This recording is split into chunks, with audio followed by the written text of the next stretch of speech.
بسم اللہ الرحمن الرحیم۔ دوستو، کوئی بھی غیر منقولہ جائیداد جس کو کسی مالک نے قانونی اور شرعی طریقے سے حاصل کیا ہے، کسی غاصبانہ قبضہ کے تحت اگر اس کو اس کے حق کے ملکیت سے محروم کرتے ہوئے اس کا قبضہ چھین لیا جائے تو قانون اور شریعت اسلام ایسے ظلم و زیادتی کو برداشت نہیں کر سکتی، اور نہ ہی اسلام اور قانون زبردستی کسی غریب آدمی کی جائیداد کے اوپر قبضہ جما کر رائٹ آف پرسکرپشن کریٹ کرتے ہوئے دوسروں کو اجازت دیتا ہے کہ اس کی جائیداد پہ قبضہ کر لیا جائے۔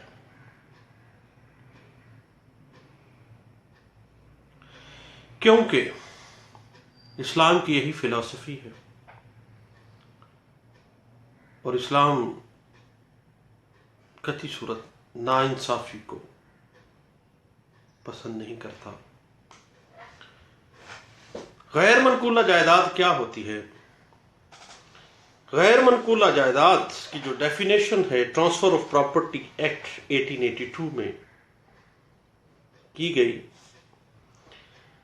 کہ جائیداد غیر منقولہ کے اندر تمام ایسی بلڈنگز، تمام ایسی عمارتیں، تمام ایسی اراضی اور تمام اشیاء شامل ہیں جو زمین کے ساتھ ملحق ہیں یا مستقل طور پر وابستہ ہیں، اور ان عمارتوں سے، اس انفراسٹرکچر سے جو زمین کے ساتھ اٹیچ ہے مستقل طور پر، اس کو اموویبل پراپرٹی کہا جائے گا، اور ان سے حاصل ہونے والے زرعی واصلات جو ہیں وہ بھی اموویبل پراپرٹی میں ہی کنسیڈر کیے جائیں گے اور اس میں شامل کیے جائیں گے۔ اگر کسی شخص کو حق کے ملکیت رکھتے ہوئے انٹائٹل ٹو پوزیشن اس کے پاس ہے، قبضے کا مستحق فرد ہے، جو اصل مالک ہے، وہ اپنے قبضے کے اندر سے اگر بے دخل کر دیا گیا ہے تو قبضے کو کیسے حاصل کر سکتا ہے؟ یہ اس کی داد رسی section 8 specific relief act 1877 provide کرتا ہے۔ دوستو، قبضہ کیا ہے؟ کسی بھی اموویبل پراپرٹی کا قبضہ کے حوالے سے اگر ہم پوزیشن کو دیکھیں تو قبضہ ملکیت کا حقیقی یا بامقصد احساس ہے، اس کو اس بات کا احساس ہے کہ یہ چیز میری ہے، میرے ایکسکلوسیو پوزیشن کے اندر ہے۔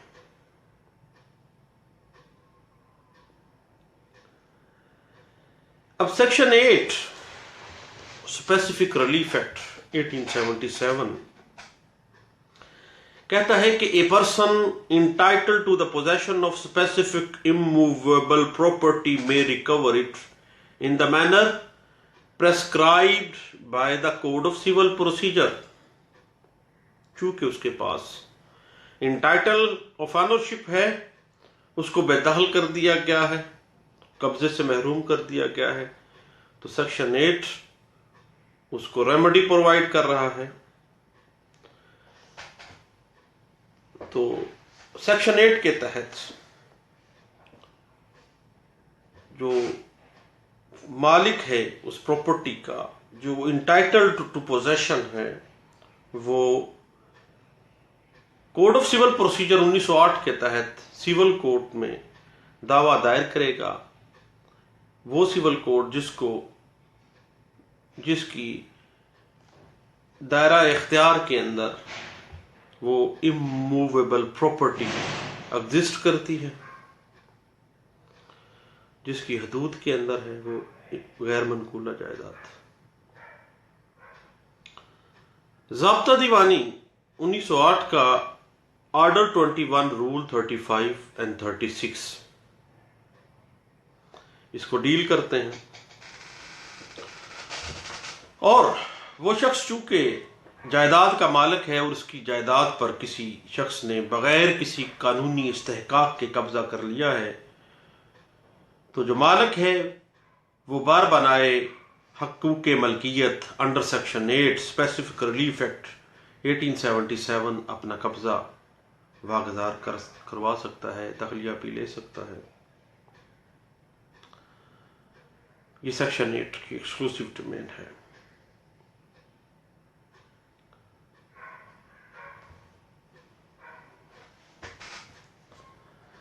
اس کے بعد اگر کوئی شخص کسی ایگریمنٹ ٹو سیل کے حوالے سے وہ کہتا ہے کہ میرے پاس ایگریمنٹ ٹو سیل ہے اور میں سیکشن 8 میں آ جاؤں اور قبضہ حاصل کر لوں، تو وہ ایسا نہیں کر سکتا، کیونکہ ایگریمنٹ ٹو سیل جو ہے وہ قطعی صورت کوئی انٹائٹل پروڈیوس نہیں کر رہا۔ اس کے علاوہ کو شیئرر جو ہیں اگر کسی دوسرے کو شیئرر کو بے دخل کر دیتے ہیں تو چونکہ معاملہ تھوڑا سا ڈیفرنٹ ہے، تو دین سیکشن 9 اسپیسیفک ریلیف ایکٹ 1877 کے تحت واپسی قبضہ کی داد رسی حاصل کرے گا، مگر بار بنائے حقوق ملکیت وہ قبضہ حاصل نہیں کر سکتا،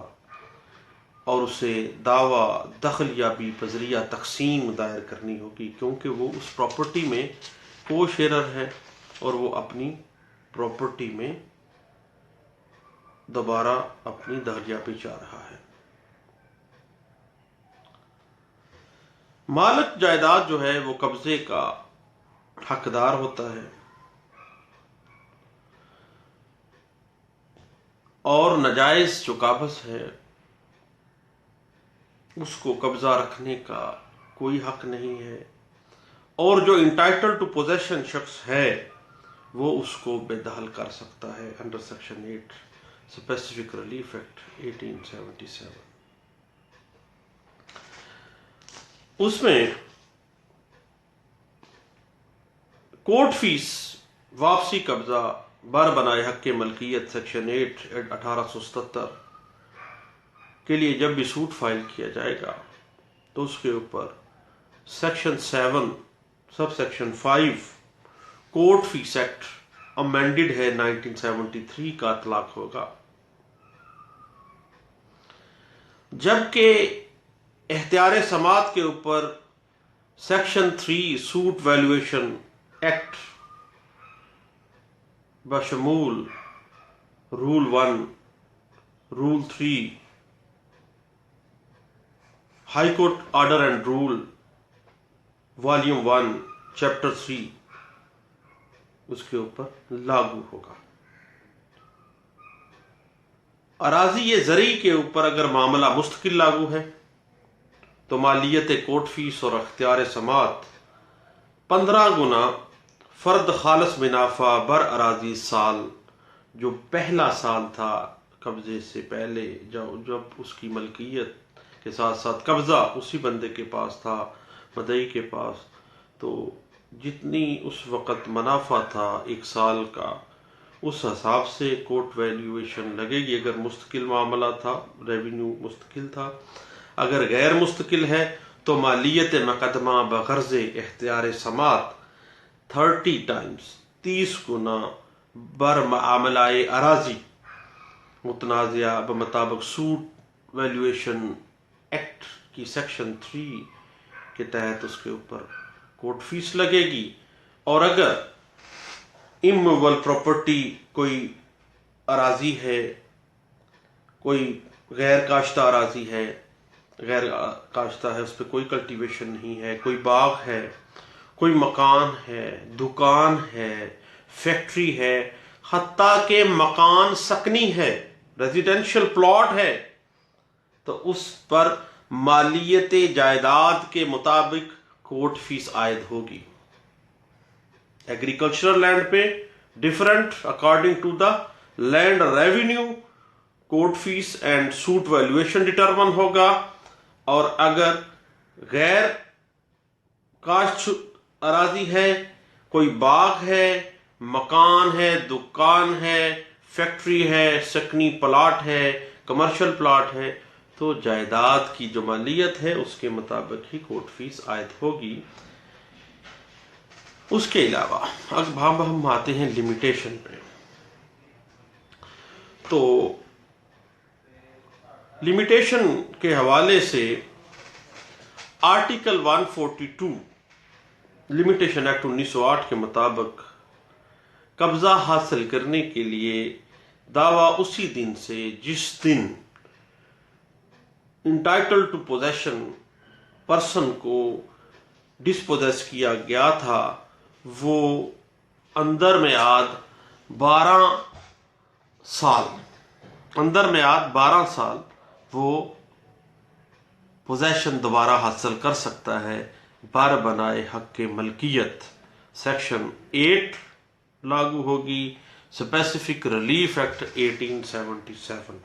یہ چند چھوٹی چھوٹی سی باتیں تھیں، اور اس میں یاد رکھنے والی بات یہ ہے کہ یہ اگر کوئی ایسا معاملہ بن جاتا ہے کہ آپ کے خلاف معاملہ ہو جاتا ہے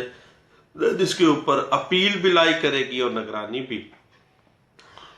تو یہ ایک باقاعدہ سوٹ ہوتا ہے قبضہ واپسی کا، بار بنائے دخلیابی کا، بار بنائے حق ملکیت، entitled to possession, section 8 specific relief act 1877۔ دوستو چند باتیں تھی، میں نے کہا اپنے دوستوں سے شیئر کرتے ہیں۔ تھینک یو، اللہ حافظ۔